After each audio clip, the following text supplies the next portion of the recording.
हिमालय की गोद में जन्मी पार्वती बचपन से सुनती थी कि शिव कौन है। ध्यान में लीन, भस्म से लिपटे, तीनों लोकों में अद्वितीय। पार्वती के मन में शिव के प्रति अगाध प्रेम था। एक दिन उन्होंने तय किया, मैं शिव को ही अपना पति बनाऊंगी। उन्होंने कठोर तप किया, सर्दियों में बर्फ पर बैठकर, गर्मियों में धूप की तपन में खड़े होकर, कभी पत्तों पर, कभी बिना भोजन पानी के, केवल एक ही संकल्प, शिव को पाना है। उनकी तपस्या से देवता, ऋषि और स्वयं प्रकृति भी प्रभावित हो उठी। अंत में शिव प्रकट हुए, न कोई अभिमान, न कोई शक्ति का प्रदर्शन, बस शांत, स्थिर, दिव्य मुस्कान, और बोले, देवी, तुम्हारी भक्ति ने मुझे बांध लिया है। फिर पार्वती शिव की अर्धांगिनी बनी, शिव शक्ति का मिलन। देव और दानव अमृत पाने के लिए समुद्र मंथन कर रहे थे।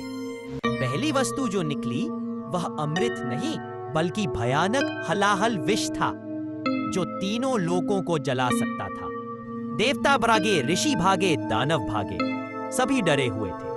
तभी किसी ने कहा, बस एक है जो इस समय संसार को बचा सकता है, महादेव। सब कैलाश पहुंचे। शिव ने बिना एक पल सोचे विष अपने हाथ में उठाया। पार्वती ने रोकना चाहा, स्वामी, ये विष तो सब नष्ट कर देगा। शिव बोले, अगर मैं नहीं पीऊंगा तो लोग बचेंगे कैसे? और उन्होंने विष पी लिया। पार्वती ने तुरंत उनका कंठ पकड़ा ताकि विष उनके शरीर में न फैले। इसी कारण उनका कंठ नीला हो गया, वे नीलकंठ कहलाए। यह महिमा सिखाती है, त्याग, साहस और दूसरों के लिए स्वयं को बलिदान कर देना ही शिवत्व है।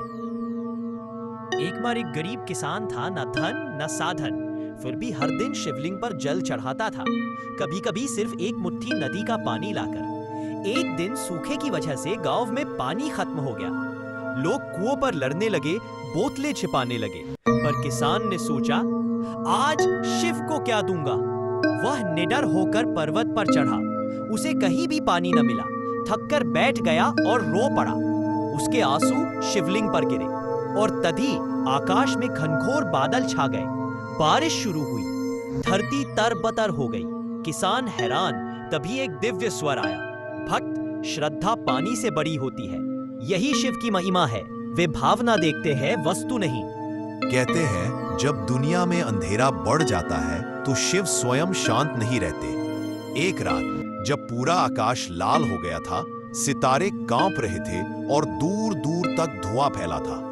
हिमालय की चोटी पर अचानक एक तेज आवाज गूंजी, धड़ाम। बर्फ के बीच एक विशाल प्रकाश स्तंभ उठा। उस प्रकाश से प्रकट हुए महादेव, नटराज के दिव्य तेज के साथ। लेकिन इस बार उनका नृत्य सृजन का नहीं, खोज का था। महादेव किसी को ढूंढ रहे थे, अपने खोए हुए शिष्य